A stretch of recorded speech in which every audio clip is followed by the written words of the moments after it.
Hello everyone, स्वागत है आप सभी का टारगेट यूकेपीएससी के डेली न्यूज़ एनालिसिस में। ठीक है, तो सबसे इम्पॉर्टेंट आज न्यूज़, बहुत सारी इंपॉर्टेंट न्यूज़ हैं। देखो, एक तो नंद राज्य जाति यात्रा है। ठीक है, इसका टाइम पहले 2026 था, अब इसका टाइम क्या हो चुका है, 2027 हो चुका है। तो ये बड़ा इंपॉर्टेंट न्यूज़ है, आपके प्री और मेंस में भी इम्पॉर्टेंट है। क्यों? क्योंकि अगर ऐसे धार्मिक राज जाति यात्राएं जैसे पोस्टपोन होती हैं तो उससे हमारी इकोनॉमी में क्या नेगेटिव इम्पैक्ट पड़ेगा, क्या हमारी संस्कृति पे नेगेटिव इम्पैक्ट पड़ेगा। ठीक है, इसमें हम चुनौतियों पे भी चर्चा करेंगे। तो आप जीएस पेपर 6 नहीं, जीएस पेपर 5 में जो संस्कृति है, किसकी, उत्तराखंड की जो संस्कृति है, उससे इस न्यूज़ को क्या कर सकते हैं, पूरी तरीके से कनेक्ट कर सकते हैं। ठीक है, फिर दूसरी जो न्यूज़ है, शिक्षा व्यवस्थाओं की चुनौतियां। देखो क्या हो रहा है कि लगातार पर्वतीय क्षेत्रों में या पहाड़ी क्षेत्रों में क्या हो रहा है, स्कूल्स अब घोस्ट स्कूल बन रहे हैं। देखो, घोस्ट विलेज वाली अवधारणा आपने सुनी होगी, लेकिन अब घोस्ट स्कूल भी बन रहे हैं। क्या हो रहा है, लगातार वहाँ पर इनरोलमेंट नंबर्स क्या हो रहे हैं, कम हो रहे हैं, है ना, मतलब छात्रों की संख्या कम हो रही है। तो इस पर भी बहुत ही बेहतरीन एक आर्टिकल आया हुआ है आपके मेंस और प्री में, बड़ा इंपॉर्टेंट है। मेंस में पिछले साल एक क्वेश्चन आया था 2024 में, वो हायर एजुकेशन के लिए था। तो क्या लोअर एजुकेशन मतलब सेकेंडरी एजुकेशन के लिए क्या क्वेश्चन नहीं आ सकता है। तो आप इस चीज़ को क्या कर लो, यहीं से तैयार कर लो। ठीक, फिर एक इम्पॉर्टेंट है आसन बैराज। तो आज एक क्या आई है, एक श्रेणी आई है। ठीक है, इसमें बताया गया है कि पक्षियों की संख्या कितनी है इस आसन बैराज में। ठीक है, आज हम इस जो न्यूज़ को है ना, इसको प्री और मेंस के एस्पेक्ट से कनेक्ट करेंगे। ठीक है, जीएस पेपर 3 में जो इकोलॉजी इन्वायरमेंट होता है, उससे भी इसको क्या करेंगे, रिलेट करने की कोशिश करेंगे। ठीक है, और जीएस पेपर 6 में जो पर्यावरण, उत्तराखंड का पर्यावरण है, उससे भी इसको क्या करेंगे, रिलेट करने की कोशिश करेंगे। इसमें हम एक चीज़ और भी पढ़ेंगे, रामसर साइट के बारे में भी पढ़ेंगे। पूर्ण तरीके से इस टॉपिक को यहीं खत्म कर देंगे।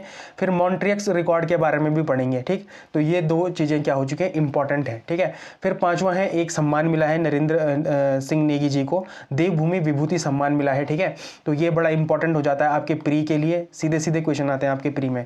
फिर है माल्टा मकरैंड। देखो, एक हमने धाद संस्था पढ़ी थी। ठीक है, हम इस संस्था को पिछले महीने की डीएनए में भी पढ़ चुके हैं। ठीक है, वहां पर हमने देखा कि धाद संस्था ने कैसे ग्रेड सी माल्टा को भी क्या 40 रुपए केजी तक बेचा, जबकि उसकी एमएसपी कितनी है, 10 रुपए केजी है।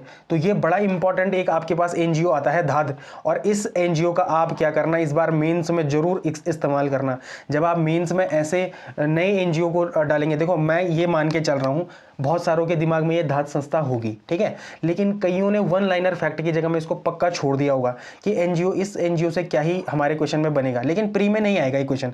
ठीक है, लेकिन जैसे ही आप धाद संस्था को क्या करेंगे, मेंस में लिखने की कोशिश करोगे ना, फिर आपको क्या मिलेगा, वहां पर एक्स्ट्रा नंबर मिलने के पूरे चांस रहेंगे। ठीक है, आपको क्या करना है, दूसरे एस्पिरेंट से आपको ज्यादा नहीं, 2 नंबर आगे लाने हर आंसर में। ठीक है, बस दो करके 25 दूना 50 नंबर। अगर आप मतलब एक नॉर्मल सी बात सोचो कि 25 क्वेश्चन आते हैं आपके पास मेंस में, और हर क्वेश्चन में अगर आप 2 नंबर भी प्लस में चले गए ना, 50 नंबर आप प्लस में चले जाते हो, और मेंस में 50 नंबर आगे जाना मतलब अब आपको मेरिट में रैंक 1, मेरा तो एक ही सपना है कि जो यहाँ से पढ़े उसका रैंक 1 आए। ठीक है, रैंक 1 2 3।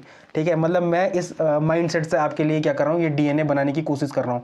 मतलब इसमें क्या करता हूँ, मैं बहुत सारा एनालिसिस लाता हूँ, जो हमने पहले न्यूज़ पढ़ चुकी हैं हम उसको भी इससे कनेक्ट करने की कोशिश करते हैं, फिर हम पीवाईक्यू को भी इससे कनेक्ट करने की कोशिश करते हैं। ठीक है, हम यहाँ पर प्रीलिम्स के फैक्ट भी देखते हैं, हम मेंस के फैक्ट भी देखते हैं, प्रीलिम्स के फैक्ट को मेंस से कैसे रिलेट करते हैं हम उसको यहाँ पर समझते हैं। तो मुझे ऐसा लगता है कि जो हमारे पेपर का नेचर है, ठीक है, उस हिसाब से अगर आप डीएनए को प्रॉपरली फॉलो करके चले जाते हो तो आपको रैंक 1 या टॉप रैंक, मतलब टॉप 10 रैंक से पहले कोई नहीं रोक सकता, अगर आप ऐसे एग्जाम्पल देना शुरू करते हो अपने पेपर में। ठीक है, फिर गिग वर्कर्स पे एक बहुत ही अच्छा आर्टिकल आया है, और मैं एक पॉडकास्ट देख रहा था दीपेंद्र गोयल जी का। ठीक है, दीपेंद्र गोयल कौन है, ये जोमेटो के क्या है, ये फाउंडर हैं ये। ठीक है, उनका मैं एक पॉडकास्ट देख रहा था, उसमें उन्होंने बहुत अच्छी बात की है। ठीक है, वो यहाँ पर इस एडिटोरियल में नहीं लिखी गई है, लेकिन मैं वहाँ पर आपको बताऊंगा। ठीक है, मतलब ये मेरा पर्सनल एक्सपीरियंस है आपके लिए। ठीक है, तो यहाँ पर आपको यहाँ पर एक प्लस पॉइंट यहाँ पर भी मिलेगा। फिर गिग वर्कर्स के बारे में भी देखें। ठीक है, फिर नागास्त्र या नागशस्त्र, जो भी पढ़ना चाहो आपको, इसको नागशस्त्र एक इसको भी देखेंगे कि ये कैसा ड्रोन है। ठीक है, ड्रोन है, और इसको एक प्राइवेट प्लेयर ने बनाया है, प्राइवेट कंपनी ने बनाई है, तो ये बड़ा इंपॉर्टेंट हो जाता है। और अगर आपके पास मेंस में आ गया कि भारत की रक्षा क्षेत्र में प्राइवेट प्लेयर्सों की क्या भूमिका है, तो वहाँ पर क्या आप इसका इस्तेमाल नहीं कर सकते? कर सकते हैं। लोगों के दिमाग में केवल डीआरडीओ ही होता है कि वो क्या कर रहा है, लगातार इनोवेशन कर रहा है, लेकिन नहीं, अब इंडिया में भी क्या हो रहे हैं, प्राइवेट प्लेयर कर रहे हैं काम, ठीक है। आप चाहे स्काई रॉकेट एरो स्पेस की बात करो, अंतरिक्ष के क्षेत्र में, ठीक है, ठीक है, और डीआरडीओ के समकक्ष आप इसकी बात करो जो हम अभी पढ़ेंगे इसके बारे में, ठीक है, किसने बनाया है ये, ठीक। फिर काजीरंगा एलिवेटेड कॉरिडोर ये असम में है, इसको भी देखेंगे, इसको मेंस और प्रीलिम्स के एस्पेक्ट से देखेंगे, ठीक है, तो ये बड़ा इंपॉर्टेंट हो जाता है। फिर आर्कटिक क्षेत्र में बढ़ते भू राजनीतिक महत्व, तो ये बड़ा इंपॉर्टेंट है। क्या हुआ है कि जो 10 देश क्या हुआ है कि किसको, ग्रीनलैंड को बचाने के लिए आए हैं, उन पे डोनाल्ड ट्रंप ने 10% टैरिफ का क्या लगा दिया है, सैंक्शन लगाना शुरू कर दिया है। तो ये बड़ा इंपॉर्टेंट है आपके लिए, आपके मेंस के लिए बड़ा इंपॉर्टेंट है, ठीक है। तो ये हो गया। फिर आज क्या पढ़ेंगे, आयोग में पढ़ेंगे हम भारत के महान्यायवादी अटॉर्नी जनरल ऑफ इंडिया को पढ़ेंगे। और सॉरी कल के लिए कि जो कल का जो लास्ट में मैं आंसर बता रहा था वो क्या हो गया, वो जल्दी पता नहीं क्या, वो वीडियो एडिटिंग में शायद थोड़ा सा दिक्कत हो गई तो वो पीछे से कट गया था। लेकिन आज मैं इस आंसर राइटिंग को आपको पूर्ण तरीके से सिखा के जाऊंगा, ठीक है, इसको जरूर देखना। और मैप इन न्यूज़ में देखेंगे हम इंग्लैंड को, ठीक। एक बात का मुझे बड़ा दुख है, कल मैंने आपको गंगा रिवर के बारे में लिखने के लिए बोला था, एक ने भी नहीं लिखा। बड़ी दुर्भाग्य की बात है कि एक भी उसको लिखने में सक्षम नहीं रहा, मतलब उनके हाथ चले नहीं शायद कीपैड में, ठीक है। तो मैं उम्मीद करता हूँ आज किसी के हाथ चलेंगे कीपैड में। मैं अभी थोड़ी देर बाद उसके आंसर को आपको दिखाऊंगा। थोड़ा इन लोगों ने क्या करा है, प्रीलिम्स के आंसर दिए हैं, देखो सारे लोगों ने, ये नेहा भट्ट ये तो मुझे आंसर भी भेजती हैं, मेंस के आंसर भी भेजती हैं, ठीक है। आयुष कर्णवाल जी ने भी यहाँ पर प्री के आंसर दिए हैं। बाकी ये हिस्ट्री ऑप्शनल पता नहीं कौन है, ठीक है, आप अपने नाम से भी बता सकते हैं मुझे, ऐसा कुछ नहीं है। और एक MP है, ठीक है, पर ठीक है लोग आंसर दे रहे हैं, मतलब कुल मिला के ये है। पर मैं उम्मीद करता हूँ कि आज जो भी मैं एक मैपिंग का न्यूज़ दूंगा आपको, ठीक है, मैपिंग के लिए दूंगा आपको आप क्या करना, उसको जरूर गूगल में सर्च करना, ठीक है, फिर पढ़ना उसको, और फिर एक कमेंट सेक्शन में उसका आंसर लिख देना। जब आप लिखोगे ना तो वो आपको बहुत देर तक क्या होता है, याद होता है, ठीक है। तो उसको भी देखेंगे हम अभी। तो थोड़ा गंगा रिवर के बारे में देख लेते हैं। आप तो इसको कर नहीं पाए, चलो मैंने सोचा मैं आपके लिए कर देता हूँ। देखो, गंगा हरिद्वार से कहते इसे, हरिद्वार से इसे गंगा कहते हैं। जब गंगा नीचे जाती है तो सबसे पहले कन्नौज में इसमें राम गंगा मिलती है, ठीक है। ये लेफ्ट बैंक ट्रिब्यूटरी है। देखो राइट और लेफ्ट कैसे, जिस तरफ ये नदी जा रही है ना, जिस तरफ ये नदी का मुहाना है, ये समझ लो कि आपका मुंह भी इस तरफ है। तो आपको अपने हिसाब से देखना है कि आपके हिसाब से क्या लेफ्ट है क्या राइट है। तो ये इधर वाला होता है राइट बैंक ट्रिब्यूटरी, क्योंकि इधर के लिए जा रही है ना नदी, तो इसका इधर क्या हो गया, राइट बैंक ट्रिब्यूटरी हो गया, इधर क्या हो गया, लेफ्ट बैंक ट्रिब्यूटरी हो गया, ठीक है। तो इधर से सबसे पहले इसमें रामगंगा मिलती है कन्नौज में, ठीक है। फिर गोमती नदी मिलती है, फिर घाघरा मिलती है, फिर गंडक मिलती है, फिर कोसी आती है, और इधर आगे से महानंदा भी मिलती है, ठीक है। फिर पश्चिम से जो राइट साइड से दाहिने तरफ से क्या है, सबसे पहले यमुना है, सोन है, ठीक है। तो ये इंपॉर्टेंट है। फिर हुगली, तो ठीक है नीचे। तो इसको आप याद कैसे करोगे, देखो रामगंगा को आप याद कर लो। सबसे पहले गंगा में कौन सी नदी मिलती है, तो रामगंगा मिलती है, ठीक। देखो गोमती के घाघरे में गंडक लगे हैं, इसको ऐसे याद कर लो, गोमती के घाघरे में गंडक लगे हैं, तो रामगंगा, ठीक है। या राम गोमती, देखो राम की गोमती, ये तो याद कर लो, राम की गोमती के घाघरे में गंडक लगे हैं, ठीक है, ऐसे याद कर लो। तो आपको क्या होगा, ये क्रोनोलॉजिकल ऑर्डर में याद नहीं होगा, पश्चिम से पूर्व की तरफ, ठीक है। तो क्या है, रामगंगा है, गोमती है, घाघरा है, गंडक है और कोसी है, फिर महानंदा आगे मिलती है, ठीक है। फिर नीचे से देखो इलाहाबाद में क्या मिलती है, यमुना मिलती है, ठीक है। फिर सोन नदी मिलती है यहाँ पर। तो आप इसको याद कर लो, ठीक है। तो याद हो गया होगा आपको, मुझे ऐसे उम्मीद पूर्ण तरीके से कि गंगा की जो क्या है लेफ्ट बैंक ट्रिब्यूटरीज हैं, पहले है रामगंगा, अगर इसको हम पश्चिम से पूर्व की तरफ देखते हैं, पहली है रामगंगा, दूसरी है गोमती, तीसरी है घाघरा, चौथी है गंडक और पांचवी है कोसी और छठवीं है महानंदा, ठीक है। और अगर राइट बैंक ट्रिब्यूटरी की बात करें तो पहली है यमुना, दूसरी है सोन, ठीक है। तो इसको हम याद ऐसा कर सकते हैं। तो ये गंगा रिवर सिस्टम है।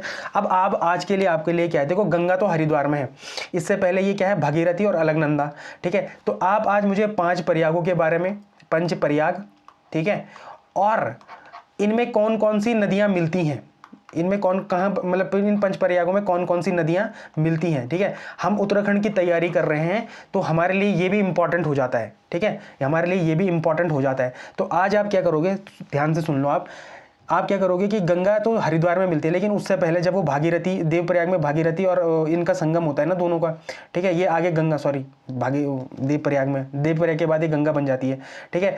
आगे इनमें देखो कि भागीरथी और अलकनंदा से पीछे, ठीक है। इधर इनमें कौन कौन सी इनकी सहायक नदियां हैं, ठीक है, कौन कौन से इसमें प्रयाग हैं, आप इसका डिटेल आंसर मुझे क्या करो कमेंट सेक्शन में दे दो। और जिसका आंसर सबसे अच्छा होगा मैं उसको पिन करने की कोशिश करूंगा, ठीक है, वहां पर पिन कर दूंगा मैं आपका आंसर, ठीक है। तो ये बड़े इंपॉर्टेंट है, जब आप ऐसे इनिशिएट करोगे ना तो आपको ज्योग्राफी में कभी भी रिवर्स को रटने की जरूरत नहीं पड़ेगी। ये डीएनए आपके लिए बैकबोन है आपके एग्जामिनेशन का, मैं आपको अभी भी कह रहा हूँ, क्योंकि इसमें हम मल्टीपल चीजों को कर रहे हैं, न्यूज़ को खाली हम कवर नहीं कर रहे हैं। इसमें हम यहाँ पर हमने देखो रिवर सिस्टम को कंप्लीट करेंगे, आगे नेशनल पार्क कर लेंगे, वाइल्ड लाइफ सेंचुरीज कर लेंगे इसमें, ठीक है। और लास्ट में मैप इन न्यूज़ आपको जो इंटरनेशनल वो है अपना वहाँ पर वो करने के लिए मिल जाता है, ठीक है। फिर आंसर राइटिंग भी आपको सीखने को मिल रही है। फिर आप क्या करते हैं, उत्तराखंड की करंट अफेयर और नेशनल करंट अफेयर भी पढ़ते हैं, स्टैटिक भी पढ़ते हैं, मेंस के लिए पढ़ते हैं। तो बताओ ये आपके लिए क्या बैकबोन नहीं है आपकी एग्जामिनेशन की है, तो आपको बिल्कुल इसके साथ बना रहना है, ठीक है। और आप जैसा जैसा मैं बता रहा हूँ ना आप वैसा वैसा कर लो, आपको 6 महीने में ही बहुत अच्छा रिजल्ट देखने को मिलेगा, ठीक है। आपको रटने की जरूरत नहीं है, चीज़ों को समझने की जरूरत है बस खाली। तो आज आप मुझे बताएंगे कि पंचप्रयाग और वहाँ पर कौन कौन सी नदियाँ मिलती हैं, ठीक है। और उन बाकी भागीरथी की भी ट्रिब्यूटरीज कौन है, अलकनंदा के ट्रिब्यूटरीज कौन है और पंचप्रयाग कौन है। तो जिसका सबसे अच्छा आंसर होगा उसको मैं क्या कर दूंगा, पिन कर दूंगा। तो फर्दर आगे बढ़ते हैं। देखो जो भी मेरे साथ जुड़ना चाहते हैं, जो मेरे को पर्सनल अपने आंसर भेजना चाहते हैं, चेक करवाना चाहते हैं, तो वो टारगेट यूकेपीएससी सर्च करो, वहाँ पर एक आपको यूजर नेम मिलेगा, ठीक है। तो वहाँ से आप क्या कर सकते हैं, मुझे अपने आंसर भेज सकते हैं, फिर मैं आपके आंसर देखूंगा। तो सबसे पहले देखते हैं हम यस्टरडे प्रैक्टिस क्वेश्चन को। यस्टरडे प्रैक्टिस क्वेश्चन में जो पहला क्वेश्चन था वो क्या था, वाणिज्य और उद्योग मंत्रालय डीपीआईआईटी द्वारा जारी स्टेट स्टार्टअप इकोसिस्टम रैंकिंग के संदर्भ में निम्नलिखित कथनों पर विचार करें। तो क्या था, उत्तराखंड को रैंकिंग में बेस्ट परफॉर्मर नहीं बल्कि लीडर की श्रेणी में डाला गया है, ठीक है, का दर्जा दिया गया है, और राज्य में पंजीकृत स्टार्टअप की संख्या 200 के पार है। तो ये बिल्कुल सही है, इसका केवल बी आंसर सही है, ठीक है, बी बॉल आंसर इसका सही है। देखो हमने इस न्यूज़ को प्री और मेंस के एस्पेक्ट से देखा था, तो जिन्होंने भी कल का डीएनए नहीं देखा है वो जरूर कल के डीएनए को एक बार देख लें, ठीक है। फिर दूसरा क्वेश्चन है कि हाल ही में प्रधानमंत्री द्वारा हरी झंडी दिखाई गई देश की पहली वंदे भारत स्लीपर ट्रेन किन 2 स्टेशनों के बीच चली थी। तो हावड़ा से कामाख्या के बीच चली थी, और हमने इसको किससे इंटरलिंक करा था, उत्तराखंड की जो कर्णप्रयाग वाली रेल लाइन है, देहरादून से कर्णप्रयाग वाली रेल लाइन है, उससे भी हमने क्या करा था, इसको इंटरलिंक करा था।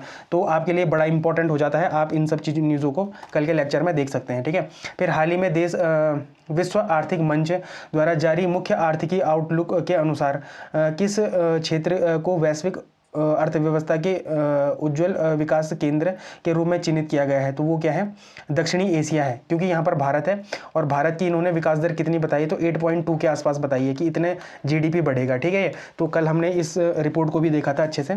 फिर जो चौथा क्वेश्चन था, ये डोनाल्ड ट्रंप को अपना शांति पुरस्कार किसने दिया था, तो मारिया कोरिना मचाडो ने दिया था। पर यहाँ पर क्वेश्चन क्या है कि 2025 का नोबेल शांति पुरस्कार किन्हें मिला था, तो मारिया कोरिनो मचाडो को मिला था, ठीक है। और इन्होंने अपना जो शांति पुरस्कार है वो किसे देने की बात कर दी है, तो वो डोनाल्ड ट्रंप को देने की बात कर दी है। तो ये क्या है, ये आपके लिए बड़ी इंपॉर्टेंट न्यूज़ है, ठीक है।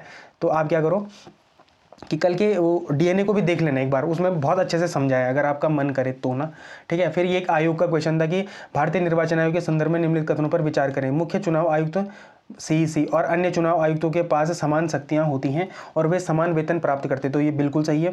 मुख्य चुनाव आयुक्त को उसी प्रक्रिया और आधार पर हटाया जा सकता है जिस प्रकार सर्वोच्च न्यायालय के न्यायाधीश को हटाया जा सकता है, बिल्कुल सही है। भारतीय संविधान के चुनाव आयोग के सदस्यों के लिए विधिक, शैक्षिक, प्रशासनिक और न्यायिक योग्यताएं निर्धारित की गई, तो ऐसा कुछ भी नहीं था। इसका आंसर 1 और 2 होगा, इसका आंसर डी डक क्या होगा, सही होगा। देखो हमने यहाँ पर कल क्या पढ़ा था कि एक इसमें कमेटी बनती है, जब निर्वाचन आयोग के अध्यक्ष को चुनते हैं ना तो उसमें कमेटी बनती है। कमेटी किन 3 लोगों से बनती है, 3 मेंबर होते हैं उसमें। पहला होता है पीएम होता है हमारा, दूसरा होता है कैबिनेट मिनिस्टर, कोई भी एक कैबिनेट मिनिस्टर होगा, और एक होगा अपोजिशन लीडर, ठीक है। तो ये कल हमने बड़े डिटेल में देखा था। देखो जो भी इलेक्शन में जो भी आयोग यहाँ पर मैं करवा रहा हूँ आपको, वो आपके प्री के एस्पेक्ट से तो इंपॉर्टेंट है ही है, ठीक है, लेकिन वो आपके मेंस के एस्पेक्ट से भी क्या है, इंपॉर्टेंट है, क्योंकि हमारे जो मेंस में क्वेश्चन आते हैं ना वो कई बार उनकी प्रकृति भी क्या होती है, फैक्चुअल होती है, ठीक है। तो आयोग को उस हिसाब से मैं पढ़ा रहा हूँ आपको, आयोग पूरा डिटेल में पढ़ा रहा हूँ। और देखो आयोग में कहाँ रिसोर्स है मेरा, तो एनसीईआरटी है, और एनसीईआरटी में मतलब ये मान के चलो कि जो 6th 7th 8th 9th 10th और 11th 12th ये मेरे सोर्स हैं, ठीक है। अब आप बोलोगे कि ये क्या, तो ये मैंने नोट्स बनाए थे अपने लिए, ठीक है। मैंने जब मैं अपनी तैयारी कर रहा था तो मैंने अपने लिए नोट्स बनाए थे, तो वहीं से मैं आपके लिए क्या कर रहा हूँ, इन सब चीज़ों को लाने की कोशिश कर रहा हूँ। और मुझे ऐसा लगता है कि आपको ये एक किताब में नहीं मिलेंगे ये सारी चीज़ें, ठीक है। जो भी यहाँ पर क्या बता रहा हूँ मैं आपको आयोगों के बारे में बता रहा हूँ, ठीक है, बहुत डेप्थ एनालिसिस के साथ बता रहा हूँ, इसको याद रखना, ठीक। तो सबसे पहले आज वन लाइनर न्यूज़ की तरफ बढ़ते हैं। कुछ इंपॉर्टेंट क्या है, वन लाइनर न्यूज़ है, 3 इंपॉर्टेंट वन लाइनर न्यूज़ ये हैं। बाकी फर्दर जो आगे न्यूज़ है उसमें भी है वन लाइनर कुछ, ठीक है, तो वो बड़ी इंपॉर्टेंट है। फिर यहाँ पर है कि दिल्ली के आर्यन वार्सने ने आर्मेनिया में आयोजित एंड्रिनिक मार्गिरियन मेमोरियल टूर्नामेंट में अंतिम जीएम नॉर्म हासिल कर भारत के 92वें ग्रैंड मास्टर बनने का गौरव प्राप्त किया। तो ये बड़ा इंपॉर्टेंट है कि 92वें ग्रैंड मास्टर कौन है अपने, तो आर्यन वार्सने हैं। तो ये पेपर में आ सकते हैं, कई बार देखा है मैंने कि ये चेस से बड़े क्वेश्चंस आते हैं, ठीक है, हमारे प्री के एग्जामिनेशन में, तो आप इसको देख लो। MS धोनी को भारत की पहली अंतर्राष्ट्रीय बहुचरणीय cycling race Pune grand tour का ब्रांड एम्बेसडर, देखो पहली है ना, तो इसलिए ये इंपॉर्टेंट हो जाता है। और MS धोनी तो वैसे भी आपको पता ही है कि बहुत इंपॉर्टेंट पर्सनैलिटी है, तो ये आपके पेपर में आ सकता है क्वेश्चंस, ठीक है। फिर श्री प्रवीण, ये बड़ा इंपॉर्टेंट है, वशिष्ठ को देखो, श्री प्रवीण वशिष्ठ को 16 जनवरी 2026 को केंद्रीय सतर्कता आयोग का सतर्कता आयुक्त नियुक्त किया गया है। तो ये बड़ा इंपॉर्टेंट एक क्या है, आपके पास आयुक्त है केंद्रीय सतर्कता आयोग, और उनका सतर्कता आयुक्त किसको नियुक्त किया गया है, तो प्रवीण वशिष्ठ को किया गया है। तो कई बार ऐसे क्वेश्चंस आपको आपके प्री एग्जामिनेशन में देखने को मिलते हैं। तो सबसे पहले देखते हैं हम उत्तराखंड न्यूज़ को, ठीक है। तो जो नंदा देवी राज जात यात्रा थी वो क्या हो चुकी है, स्थगित हो चुकी है, और वो पहले 2026 में प्रस्तावित थी, लेकिन अब क्या होगा 2027 में होगी है। इसका कारण क्या बताया गया कि यात्रा को स्थगित करने का आधिकारिक कारण क्या बताया गया, तो क्या बताया गया है कि हिमालय क्षेत्र में बर्फबारी की आशंका और श्रद्धालुओं की सुरक्षा। लेकिन इसमें एक और चीज भी हुई है क्या, साथ ही कुरुड़ और नौटी से यात्रा शुरू करने पर मतभेद की वजह भी एक वजह बताई गई है कि इसको कब प्रस्तावित कर दिया गया है, 2026 से 2027 में प्रस्तावित कर दिया गया है। कुछ स्टैटिक क्वेश्चन देखो, नंदा राज जात यात्रा को हम पहले भी कवर कर चुके हैं, एक बार ये DNA में पहले भी आ चुका है, तो इस वजह से मैं इसको बड़ा डिटेल में नहीं बना पाया हूँ, मतलब बना सकता था मैं, पर मैंने नहीं बनाया, वो इसीलिए नहीं बनाया क्योंकि हम इसको पहले भी डिटेल में पढ़ चुके हैं। जो लोग मेरे से स्टार्टिंग से जुड़े होंगे उन्हें पता होगा ये सब चीज़ें, ठीक है। इनका उपनाम क्या है, तो नंद राज जात यात्रा को हिमालय का महाकुंभ भी कहा जाता है।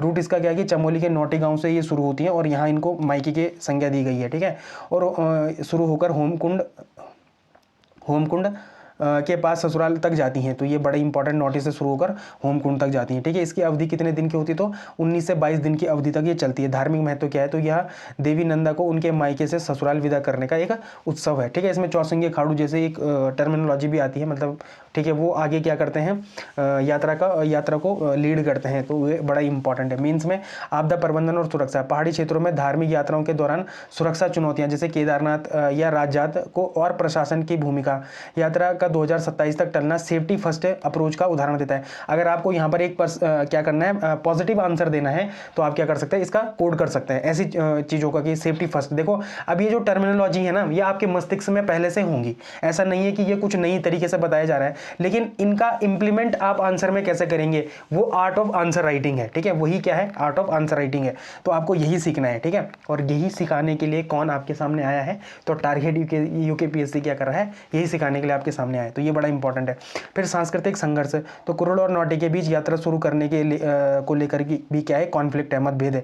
पर्यटन और अर्थव्यवस्था, तो नंद राज जात यात्रा है ना, उत्तराखंड की आर्थिकी के लिए बहुत बड़ी घटना है, ठीक है। इससे क्या होगा, हमारे इकोनॉमिक्स पर, ठीक है, इकोनॉमिक्स पर क्या पड़ेगा, नेगेटिव इम्पैक्ट पड़ेगा, ठीक है। जो वहाँ पर क्या होना था, लोगों ने वहाँ पर जितना भी अपना आर्थिक गतिविधियाँ करनी थी, अब वो नहीं होंगी। देखो हम क्या करते हैं, हम पलायन को रोकने की बात करते हैं, और अगर जब ये राजजात यात्रा ही नहीं होगी तो पलायन क्या होगा, बढ़ेगा, ठीक है। रिवर्स माइग्रेशन की बात हम लगातार कर रहे हैं, अगर ये यात्राएं नहीं होगी तो क्या होगा, रिवर्स माइग्रेशन नहीं होएगा, ठीक है, आएगा ही नहीं रिवर्स माइग्रेशन, क्योंकि यहाँ पर जब हम अपॉर्चुनिटी ही क्रिएट नहीं करेंगे आर्थिक गतिविधि या आर्थिक गतिविधियों को बढ़ाने की, तो फिर ये रिवर्स माइग्रेशन जैसी अवधारणाएं फिर क्या होंगी, नहीं आ पाएंगी। तो ये बड़ा इंपॉर्टेंट है। फिर आपके लिए क्या है, ये MCQ है, आप इसका क्या कर सकते हैं, कमेंट सेक्शन में आंसर कर सकते हैं। देखो आज क्या हुआ है कि मैं ये क्वेश्चन नंबर 1 तो मैंने यहाँ पर डाल दिया है, पर फर्दर क्वेश्चनों में शायद मेरे को लगता है कि क्वेश्चन नहीं होंगे, मतलब उनकी नंबरिंग नहीं होगी, तो आप अपने हिसाब से इसको थोड़ा सा कोऑपरेट करने की कोशिश करना, ठीक है, मेरे साथ। तो दूसरी जो सबसे इम्पॉर्टेंट खबर थी वो है शिक्षा व्यवस्थाओं की चुनौती। देखो आपके मेंस में क्वेश्चन आया था पिछली बारी, उच्च शिक्षा से क्वेश्चन आया था, मतलब जो हायर एजुकेशन की बात होती है ना, वहाँ से एक क्वेश्चन आया था। तो मुझे ऐसा लगता है कि जब शिक्षा चुनौतियाँ क्या उच्च शिक्षा में ही है, नहीं है, जो अपनी सेकेंडरी स्कूलिंग है वहाँ पर भी तो चुनौतियाँ हैं, तो क्या वहाँ से क्वेश्चन नहीं आ सकता? वहाँ से भी क्वेश्चन बन के आ सकता है। और जीएस पेपर 6 यूनिट 5 स्पेसिफिक बता रहा हूँ, वहाँ पर आपके पास शिक्षा जैसा क्या है टॉपिक है, और उस शिक्षा में भी 3 प्रकार के टॉपिक हैं आपके पास, निम्न शिक्षा, मध्य वाली शिक्षा और उच्च शिक्षा, ये तीनों ही आपके टॉपिक में है। तो ये आपके लिए बड़ी इंपॉर्टेंट हो जाती है ये न्यूज़, ठीक है। यूनिट 5 को आप देख लेना थोड़ा, मतलब हाँ मैं तो देखता रहता हूँ ना, इसलिए मुझे पता है, ठीक है। तो यहाँ पर क्या है कि पलायन, माइग्रेशन और पलायन लिंकेज क्या है, स्कूलों में छात्राओं की संख्या कम क्यों हो रही है? तो इसका सबसे बड़ा कारण क्या है कि पर्वतीय क्षेत्रों से पलायन हो रहा है। तर्क क्या बताया जा रहा है कि पलायन के कारण पर्वतीय क्षेत्रों में गोस्ट स्कूल्स, देखो अब ये नई टर्मिनोलॉजी आ गई। क्या गोस्ट विलेज आपके दिमाग में था कि नहीं था? था आपके दिमाग में, लेकिन क्या गोस्ट स्कूल्स था? देखो है, ये बहुत बड़ी बात नहीं है, आप कहीं भी खाली हो रहा है उसको गोस्ट बोल दो, लेकिन जब आप ऑन द टाइम इसको आंसर लिख रहे हो ना, उस टाइम पे ये चीज़ें आपके दिमाग में नहीं आती। तो ये आपके दिमाग में आए उसके लिए आपको क्या करना है, लगातार आपको प्रैक्टिस करना पड़ेगा। वो आपने देखा है ना, वो एक चिड़िया होती है, वो लगातार पेड़ को क्या करती है, ठोकती रहती है, फिर कहीं जाके एक टाइम के बाद उसमें छेद होता है, वो घोंसला बना पाती है। तो आपको भी एग्जैक्टली वही तकनीक अपनानी है, ठीक है, वही तकनीक अपनानी है। लगातार आपको मेहनत करनी है, 6 महीने 1 साल की मेहनत है बस आपकी, ठीक है। और अभी उत्तराखंड में कंपटीशन है, लेकिन प्री एग्जामिनेशन तक है, अभी वो मेंस में कोई कंपटीशन ज़्यादा है नहीं। आप इसको इजीली क्रैक कर सकते हैं अगर आपने प्रीलिम्स की बाधा को क्या कर लिया, पार कर लिया। तो ये बड़ा इंपॉर्टेंट है, ठीक है, जिसके चलते सरकार को पदों का युक्तिकरण करना पड़ रहा है, ठीक है। शिक्षा व्यवस्था की क्या चुनौतियां? तो मुद्दा सुविधा संसाधनों का असमान वितरण, एक तरफ मैदानी इलाकों में शिक्षकों की कमी है, मैदानी इलाकों में क्या है, शिक्षकों की कमी है, दूसरी तरफ पहाड़ों में खाली स्कूलों में शिक्षक तैनात हैं। समाधान क्या है? तो एक समाधान भी सूझती है इस चीज़ से कि पदों का क्या हो जाए, स्थानांतरण हो जाए। नए पद सर्जित करने से बेहतर है कि जहाँ छात्र नहीं है वहाँ से पद और शिक्षक वहाँ भेजे जाएं जहाँ उनकी सख्त ज़रूरत है। देखो इससे 2 चीज़ें निगेटिव इम्पैक्ट पड़ेगा, मैं बताता हूँ कहाँ पर। देखो अगर पदों का स्थानांतरण होता है तो भले ही शिक्षक तो एक जगह से दूसरी जगह चल गए, उनके पास तो नौकरी है ना, है नौकरी, लेकिन जो नए शिक्षकों की भर्ती है वहाँ पर क्या बोल रहे हैं कि नए पद सृजित करने से बेहतर, मतलब ये कह रहा है कि नए पद क्या नहीं होने चाहिए, सृजित नहीं होने चाहिए। तो क्या रोजगार नहीं बढ़ेगा? रोजगार की समस्या होगी कि नहीं होगी? होगी, ठीक है। तो यहाँ पर रोजगार की समस्या भी होगी, और ये मेरे को अभी आपके साथ ही साथ आया है, ठीक है। ये कोई मैंने पहले से अपने दिमाग में नहीं रखा था, ये जब मैंने ये लाइन पढ़ी है तो मेरे दिमाग में ऑटोमेटिकली आ गया है। तो आपको भी यही डेवलप करना है, और यही आर्ट ऑफ आंसर राइटिंग है, ठीक है। आप सीख जाएंगे। पहले दिन मैं भी नहीं सीखा था, लेकिन धीरे धीरे पढ़ते पढ़ते मैं भी सीख रहा हूँ। तो आपको भी यही सीखना है, ठीक है, ये इंपॉर्टेंट है। फिर मेन से जीएस पेपर 3, चाहे आप इंडियन इकोनॉमी की बात करें या जीएस पेपर 6 यूनिट 5 की बात करें, शिक्षा की बात करें, ठीक है। वित्तीय प्रबंधन, वित्त विभाग का यह कदम आर्थिक संसाधनों के बेहतर प्रबंधन का एक उदाहरण है। तो आप इसको एग्जाम्पल कोड कर सकते हैं कि क्या कर रहे हैं, हम अपने शिक्षकों का स्थानांतरण कर रहे हैं एक जगह से दूसरी जगह। तो ये क्या है, एक आर्थिक संसाधनों का बेहतर प्रबंधन का एक क्या है, उदाहरण है, एक एग्जाम्पल है, ठीक है। फिर सरकार का बजट सीमित होता है, खाली स्कूलों में सैलरी देना आर्थिक नुकसान है। यह कदम दिखाता है कि सरकार कॉस्ट बेनिफिट एनालिसिस के आधार पर फैसला ले रही है। तो ये क्या है, बड़ा अच्छा क्या है आपके लिए एनालिसिस था, आज के न्यूज़पेपर में था ये, ठीक है। तो ये बड़ा इंपॉर्टेंट था। ये न्यूज़ हो गई, ठीक। अब है आसन वेटलैंड। तो आज आसन वेटलैंड के भी बारे में देख लेते हैं। घटना क्या है? देखो घटना कुछ नहीं है, 40वां एशियन वाटर बर्ड सेंसस हुआ है, ठीक है। AWC Asian water birds census हुआ है 2026 का। ये आपके प्री के लिए बड़ा इंपॉर्टेंट फैक्ट है भाई, प्री ओरिएंटेड, ठीक है, ये बड़ा इंपॉर्टेंट फैक्ट है। और स्टार मार्क लगा लो, आप अपनी कॉपी में इसको लिख लो कि 40वां एशियन वाटर बर्ड सेंसस हुआ है। वहाँ पर पूछेगा कि इस कितनी प्रजातियाँ थी, कितने पक्षी। अब देखो जो UKSSC का एग्जाम दे रहे हैं ना, उनके लिए ये क्या होता है, ये क्या हो जाता है, ये बड़ी इंपॉर्टेंट खबर हो जाती है, ठीक है। स्थान क्या है, आसन बैराज या वेटलैंड कहाँ पर है, देहरादून में। ये पहला रामसर स्थल है भारत उत्तराखंड का, ठीक है, इंपॉर्टेंट है, ठीक है। डेटा क्या है कि इस सेंसस में 126 पक्षी प्रजातियाँ और कुल 5 5,806 पक्षी दर्ज किए गए हैं। संकटग्रस्त प्रजातियां कुल 6 प्रजातियां इसमें क्या है, इंडेंजर्ड है या निकट नियर थ्रेटन्ड श्रेणी में पाई गई हैं। तो ये बड़ी इंपॉर्टेंट हो जाती है। ये क्या बनेगा, अगर ये क्वेश्चन बनेगा ना, मैं एग्जामिनर होता तो इसको स्टेटमेंट वाले क्वेश्चन के फॉर्म में बना देता, ठीक है। और वहां पर क्या हो जाता, बहुत से लोग फंस जाते हैं, ठीक है। आप अपने दिमाग को एक बार बार सिग्नल दे लो कि जब भी आप प्री के क्वेश्चन तैयार करते हो ना, तो फैक्ट की जगह स्टेटमेंट वाले क्वेश्चन पे ध्यान दिया करो। स्टेटमेंट वाइज क्वेश्चन ज़्यादा सॉल्व करने की कोशिश किया करो, क्योंकि वो डेटा ओरिएंटेड भी होता है और उसके पीछे एक लॉजिक होता है, ठीक है। वो लॉजिक आपको प्रीलिम्स आंसर राइटिंग में मदद करेगा, ठीक है। कई बार क्या होता है कि क्वेश्चन हमको प्रत्यक्ष रूप से नहीं आता, लेकिन जब हम स्टेटमेंट पढ़ना शुरू करते हैं तो हम एलिमिनेशन मेथड से उस क्वेश्चन को कर ले जाते हैं। तो वो कैसे कर ले जाते हैं, जब आपके अंदर क्या होगी, एक एनालिटिकल पावर आपके अंदर क्या हो जाएगी, डेवलप हो जाएगी। तो तब आप क्या करोगे, इसका आंसर दे पाओगे, ठीक है। तो प्रमुख पक्षी क्या है, स्टेप ईगल है, ठीक है। तो ये वल्चर है। फिर पैलास फिश ईगल है। तो ये सब चीज़ें क्या हैं, बड़ी इंपॉर्टेंट है आपके लिए, आप थोड़ा इनका नाम देख लेना। फिर भौतिक स्थिति क्या है, संगम। तो यह आसन नदी और यमुना नदी के संगम पर स्थित है। कौन, आसन वाइल्ड लाइफ सेंचुरी, ठीक है। स्थान क्या है, देहरादून जिले के विकासनगर पौंटा साहिब रोड पर क्या है, स्थित है। तो ये उत्तराखंड और हिमाचल की क्या है, सीमा पर है। निर्माण, यह एक मानव निर्मित वेटलैंड है। तो ये बड़ा इंपॉर्टेंट है। देखो आपको पूछा जा सकता है कि जो उत्तराखंड का वेटलैंड है आसन बैराज, वो मानवकृत है या प्राकृतिक है। तो वो क्या है, मतलब मानव निर्मित क्या है, वेटलैंड है, जो 1967 में आसन बैराज के बनने से अस्तित्व में आया था। इसका स्थानीय लोग ढलीपुर झील भी कहते हैं, इसे स्थानीय लोग ढलीपुर झील भी कहते हैं। तो ये भी क्वेश्चन में स्टेटमेंट वाइज क्वेश्चन में आ सकता है कि आसन बैराज का दूसरा नाम क्या है, ढलीपुर झील है। तो आपको ये थोड़ा सा पता होना चाहिए, ठीक है। फिर रामसर स्थल, इसकी घोषणा कब हुई थी, तो 21 जुलाई 2020 को रामसर साइट अंतर्राष्ट्रीय महत्व की भूमि आर्द्र भूमि घोषित किया गया था। रिकॉर्ड क्या है, तो ये उत्तराखंड का पहला रामसर स्थल है, ठीक है। जैव विविधता पक्षियों का स्वर्ग कहा जाता है। यहाँ प्रवासी पक्षियों जो माइग्रेटरी बर्ड्स होती हैं के लिए बड़ा प्रसिद्ध है। यहाँ सर्दियों में मध्य एशिया, रूस, चीन से पक्षी आते हैं।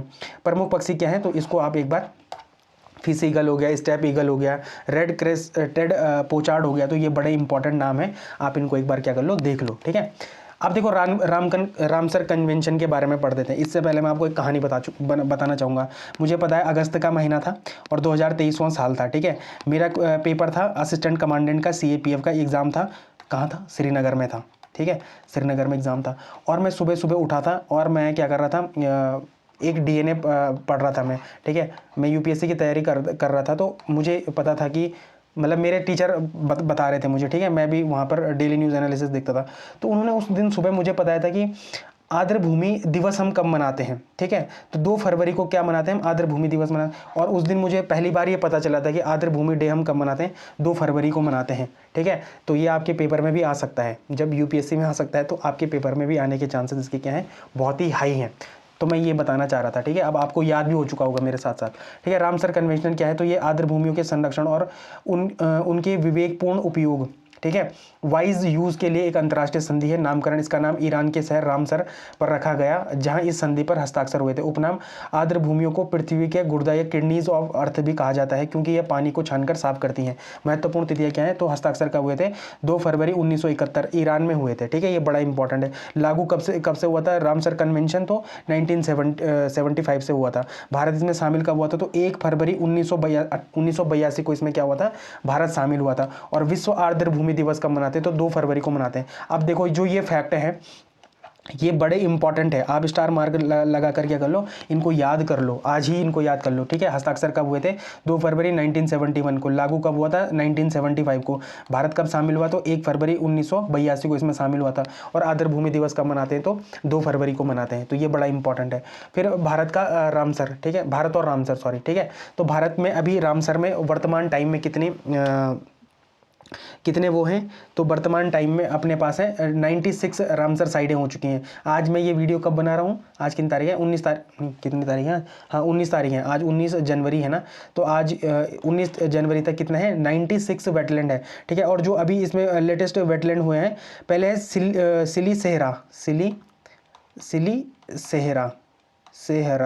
ठीक है। सिली सेहरा वेटलैंड है, ये राजस्थान में है, ठीक है। ये कहाँ है, राजस्थान में है, ठीक है। फिर गोकुल जलाशय और उदयपुर झील। देखो कई बार आ सकता है आपको कि उदयपुर झील कहाँ है, तो ये बिहार में। हाँ, ये पिछले बार शायद एनडी में आया क्वेश्चन था, ठीक है, बिहार में उदयपुर झील। लेकिन उदयपुर शहर कहाँ है, तो ये कहाँ है, राजस्थान में। ये आपको याद होना चाहिए। उदयपुर झील कहाँ है, तो ये अपनी उदयपुर झील कहाँ है, बिहार में। इसको याद रख लो, उदयपुर झील कहाँ है, बिहार में। उदयपुर नगर कहाँ, मतलब सिटी कहाँ है, तो वो राजस्थान में। तो ये इंपॉर्टेंट चीज़ है आपके लिए, ठीक है। तो 96 अभी क्या है अपने पास, रामसर साइट से हैं।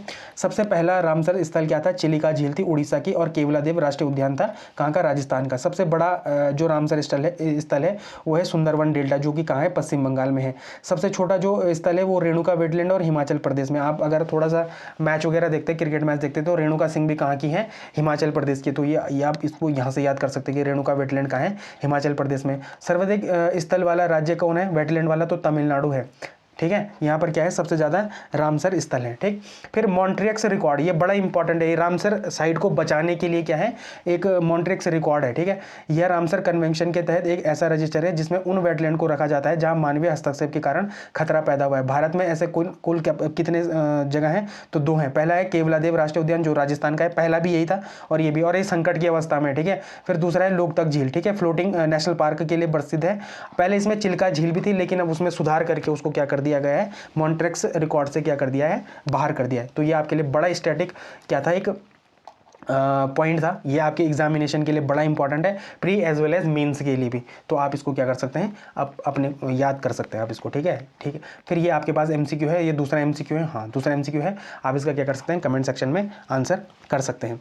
फिर जो तीसरी इंपॉर्टेंट न्यूज़ है, ये आपके प्री के लिए बड़ी इंपॉर्टेंट है। नरेंद्र सिंह नेगी और देव विभूति सम्मान, ठीक है। तो प्रीलिम्स से फैक्ट क्या है कि हाल ही में लोक गायकों ने नरेंद्र सिंह नेगी जी हैं, उनको क्या मिला है, तो देवभूमि विभूति सम्मान मिला है इनको, ठीक है। तो ये बड़ा इंपॉर्टेंट, और किस संस्था ने दिया है, तो उत्तराखंड सामाजिक समाज सेवा ट्रस्ट ने दिया है। अब देखो नेगी जी ने ना एक बहुत इंपॉर्टेंट लाइन बोली है, ठीक है।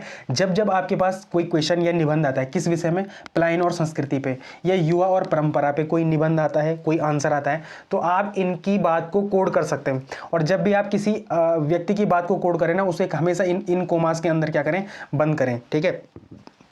आगे उनका नाम लिख दें और बीच में उन्होंने कहा है कि, ठीक है, और आगे आप इसको लिख देंगे ना, तो ये अच्छा इंपैक्ट होता है। ये आर्ट ऑफ आंसर राइटिंग है, ठीक है। हमें अपनी बोली भाषा, संस्कृति, रीति रिवाज और परंपराओं को न भूलकर उसमें जुड़ा रहना चाहिए। ये किन्ने कहा है, तो नेगी जी ने कहा है। तो ये आपके लिए बड़ा इंपॉर्टेंट है मेंस की दृष्टि से, लेकिन प्रीलिम्स की दृष्टि से उनको क्या, कौन सा सम्मान मिला है, ये बड़ा इंपॉर्टेंट है। तो ये न्यूज़ भी बड़ी इंपॉर्टेंट है। फिर माल्टा मकरैंड, ये बड़ी इंपॉर्टेंट क्या है, न्यूज़ है आपकी मेंस के लिए। प्री के लिए धात संस्था के बारे में अगर आता है डायरेक्ट एनजीओ के बारे में, तो ठीक है। फिर तो आर्थिकी और कृषि मुद्दे, अगर आप जीएस पेपर 6 की बात करते हैं और उत्तराखंड की इकोनॉमिक्स की बात करते हैं स्पेशली, तो वहाँ के लिए बड़ा इंपॉर्टेंट है कि माल्टा का समर्थन मूल्य, संयुक्त नागरिक संगठन द्वारा माल्टा का सरकारी समर्थन मूल्य 10 रुपये से बढ़ाकर 40 रुपये प्रति किलो करने की मांग की गई है, ठीक है। बागवानी क्या है, उत्तराखंड में माल्टा उत्पादन एक प्रमुख बागवानी गतिविधि है। यह राज्य में हिली फूड्स और स्थानीय उत्पादों की ब्रांडिंग के महत्व को दिखाती है। देखो इस साल और पिछले 1 महीने में, ठीक है, माल्टा शब्द बड़ा इंपॉर्टेंट रहा है आपके न्यूज़ में, ठीक है। और मैं कहता हूं कि आप इसको मेंस में इतना कोड करना कि एग्जामिनर को भी लगे कि ये बच्चा धरातल से जुड़ा है, ठीक है। कई बार क्या होता है ना कि हम अपने अच्छे आंसर राइटिंग के चक्कर में बहुत सारी ऐसी बेसिक चीज़ों को छोड़ जाते हैं जो क्या होती है हमारे एग्जाम पॉइंट ऑफ व्यू के लिए बड़ी इंपॉर्टेंट होती है। तो माल्टा देखो कहाँ कहाँ इसका यूज़ कर सकते हैं। देखो माल्टा का एक बार अगर जनरली देखें तो देखो इको में कर सकते हो, आर्थिकी में कर सकते हो, पलायन में कर सकते हो, ठीक है। इको बढ़ेगा तो रिवर्स पलायन होगा, ठीक है, रिवर्स पलायन होगा, इसमें भी कर सकते हो। जो अपने स्वस्थ जो अपने क्या होते हैं फ्रूट्स होते हैं, ठीक है। फ्रूट्स मतलब जो हम साइंस में पढ़ते हैं ना, विटामिन सी, तो उसमें भी आप इसका यूज़ कर सकते हैं। तो 3 जगहों में तो ऐसे ही चलते चलते मैंने बता दिया। फिर अगर हम थोड़ा सा और इसके बारे में पढ़ेंगे, बेरोजगारी से आप इसको डायरेक्ट रिलेट कर सकते हैं, ठीक है। तो वो खैर इकोनॉमी का पार्ट होगा, लेकिन आप लगातार रिलेट करना सीखो चीज़ों को, ठीक है। फिर सामाजिक मुद्दे और पलायन, तो बेरोजगारी और पलायन, देखो एक नाटक हुआ था, वो तो क्या था, माल्टा चला दिल्ली का जिक्र था, इस न्यूज़ में था। वह ग्रामीण बेरोजगारी और पलायन की एक कहानी दिखाता है। तो ये बड़ा इंपॉर्टेंट हो जाता है। ऐसे और मेंस में जब भी माइग्रेशन और रिवर्स माइग्रेशन पर निबंध आता है, तो आप इसका क्या कर सकते हैं, स्थानीय उत्पादों का ज़्यादा से ज़्यादा इस्तेमाल करें उस टाइम पे, ठीक है, जब आपके पास माइग्रेशन और रिवर्स माइग्रेशन पे कुछ भी क्वेश्चन लिखने के लिए आता है या आप कहीं पर इसको कोड करते हैं, तो वहाँ पर, ठीक है, बड़ा इंपॉर्टेंट है। फिर आप प्रीलिम्स में क्या है कि अभियान क्या है, माल्टा का महीना अभियान और माल्टा मकरैंड कार्यक्रम, तो ऑर्गेनाइजेशन कौन है, धाद संस्था, और हरेला गांव की पहल पर आयोजित किया गया था। तो ये दो जो धाद संस्था है ना, ये एनजीओ, ये बड़ी इंपॉर्टेंट है आपके लिए। आप इसका मेंस में बड़ा अच्छा आंसर क्या कर सकते हैं, कोड कर सकते हैं। तो आप इसको क्या कर लो, आप अपने इसको नोट डाउन करके रख लो कहीं पे, ठीक है। फिर यहाँ से शुरू होती है नेशनल और इंटरनेशनल न्यूज़। ये बड़ी इंपॉर्टेंट न्यूज़ है, ठीक है। गिग वर्कर्स के बारे में ये बड़ी इंपॉर्टेंट न्यूज़ है। और गिग वर्कर्स ने भी 31 दिसंबर को क्या करा था, अपना एक आंदोलन भी करा था, ठीक है ना। तो वो बड़ा इंपॉर्टेंट था, ठीक। तो जीएस पेपर 3 इंडियन इकोनॉमी से आप इसको क्या कर सकते हैं, डायरेक्ट इंटरलिंक कर सकते हैं। Employment and unorganised sector, gig worker जैसे जोमेटो हो गया, स्विगी हो गया, असंगठित क्षेत्र का एक बड़ा हिस्सा बन रहा है। इंक्लूसिव ग्रोथ, आर्थिक विकास का लाभ इन कामगारों तक कैसे पहुंचेगा, जब इनके पास क्या है, न्यूनतम वेतन और सामाजिक सुरक्षा। देखो यहाँ पर आपको सोशल सिक्योरिटी कोड 2020 पढ़ने को मिलेगा, ठीक है। तो ये बड़ा इंपॉर्टेंट है, ठीक है। सोशल सिक्योरिटी कोड जो 2020 है वो बड़ा इंपॉर्टेंट है आपके लिए, ठीक है। आज आपको इसके बारे में भी थोड़ा सा पता चल जाएगा, ठीक। तो देखो मैं थोड़ा सा आपको अगर वो बताऊँ ना, तो देखो पहले हमारे देश में ना 29 वो थे, क्या 29 लेबर लॉ थे, ठीक है। कितने लेबर लॉ थे, तो 29 लेबर लॉ थे। लेकिन अब इनको कम करके 4 लेबर लॉ बनाए गए हैं, ठीक है। 4 लेबर लॉ बनाए गए हैं। पहला है वेज एक्ट, ठीक है, वेज एक्ट, या वेतन संहिता। वेतन संहिता, वेतन संहिता कब का है, तो 2019 का एक्ट है ये, ठीक है। ये बड़ा इंपॉर्टेंट है। फिर औद्योगिक, दूसरा, ऐसे मैं इनको ना लिख ही लेता हूँ, 1 मिनट, हाँ। आप इनको क्या करो, फिर आप अपने पास रख लो इसको, ठीक है। पहला है वेतन संहिता, वेतन संहिता, ये कभी भी आपके पास प्रीलिम्स में आ सकते हैं। तो ये एक्ट कब का है, 2019 का है, ठीक है। फिर है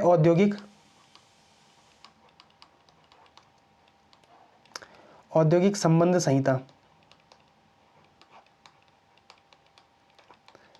ये कब का है, 2020 का है, 2020 का है, ठीक है। फिर है सामाजिक सुरक्षा संहिता, तो जो यही है सोशल सिक्योरिटी कोड कब का है, 2020 का है, ठीक है। इसको यहीं से कर लो। और तीसरा है OHS कहते हैं, OHS कोड कहते हैं। फुल फॉर्म क्या है इसका, व्यावसायिक सुरक्षा,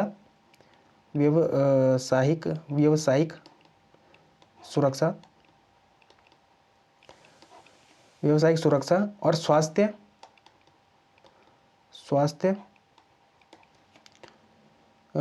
और कार्य परिस्थिति संहिता,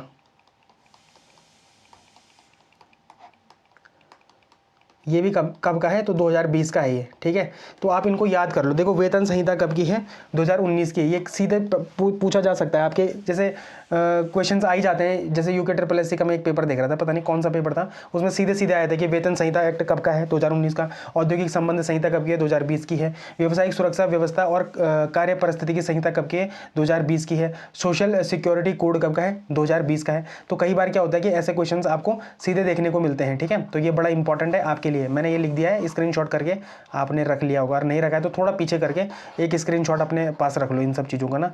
ये सब चीज़ें आपको ऐसे नहीं मिलेंगी, थोड़ा पढ़ना पड़ेगा इन सब चीज़ों के बारे में, ठीक है। बड़ा न्यूज़ में था ये, मुझे अच्छे से याद है।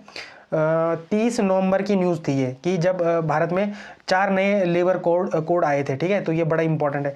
30 नवंबर की न्यूज़ थी, शायद 30 नवंबर या 29 नवंबर की न्यूज़ थी, जब ये क्या थे, जो ये कोड है, ये बिल है, ये क्या हुए थे, इंट्रोड्यूस हुए थे 4 नए बिल के बारे में, ठीक। तो ये इंपॉर्टेंट है। फिर जीएस पेपर 2 सोशल जस्टिस से पॉलिटी से आप इसको कैसे रिलेट करेंगे, तो वेलफेयर स्कीम और वनरेबल सेक्शन के बारे में सरकार द्वारा गिग वर्कर के लिए नीतियाँ, जैसे social security code 2020, issue related health safety, 10 minute में डिलीवरी के दबाव के कारण होने वाली दुर्घटना और स्वास्थ्य। देखो 10 मिनट की डिलीवरी की बात तो यहाँ पर सरकार कर रही है ना, लेकिन मैं दीपेंद्र गोयल जी का, ठीक है, इंटरव्यू देख रहा था, है ना। तो उन्होंने बोला कि यार भाई एक शहर है, ठीक है, एक 400 आबादी वाला शहर है माना, ठीक है, 400 आबादी वाला शहर है, वहाँ पर 30 जोमेटो के सेंटर हैं, ठीक है। और 30 जोमेटो के सेंटर में अगर 20 लोग ईच में काम कर रहे हैं, तो 3 दूना 6, 60 लोग काम कर रहे हैं। तो क्या वो इतने रेडियस में 10 मिनट में नहीं पहुंच जाएंगे? माना वो कितनी भी मरी स्पीड में भगाता है अगर अपनी गाड़ी, ये दौड़ाता मतलब चलाता है, तो क्या वो 10 मिनट में नहीं पहुंच पाएंगे? देखो मतलब मैं इनको कहीं पर किसी को वो करने की कोशिश नहीं कर रहा हूँ, मतलब किसी के पक्ष में या विपक्ष में बोलने की कोशिश नहीं कर रहा हूँ, लेकिन एक पॉइंट ऑफ व्यू उनका भी है, जिन्होंने जो क्या है जोमेटो को फाउंडर हैं। तो हमें ये भी जानने की कोशिश करनी चाहिए। फिर जीएस पेपर 4 एथिक्स में कॉर्पोरेट एथिक्स, क्या मुनाफे के लिए किसी की जान जोखिम में डालना नैतिक है? तो ये प्रॉफिट वर्सेस ह्यूमन लाइफ है। एम्पैथी, समाज की कमजोर वर्ग, डिलीवरी पार्टनर्स के प्रति संवेदनशीलता, और ऐसे में भी कई बार आपके साथ आ सकता है कि भारत में गिग इकोनॉमी का भविष्य तकनीकी बनाम मानवीय मूल्य या श्रमिक कानूनों की आवश्यकता। तो देखो गिग इकोनॉमी में आपके पास आने वाले टाइम में पेपर में आपके पास 100% क्वेश्चन आएगा। तो ये आपके लिए क्या है, बड़ा इंपॉर्टेंट है। ठीक है, तो ये हो गया।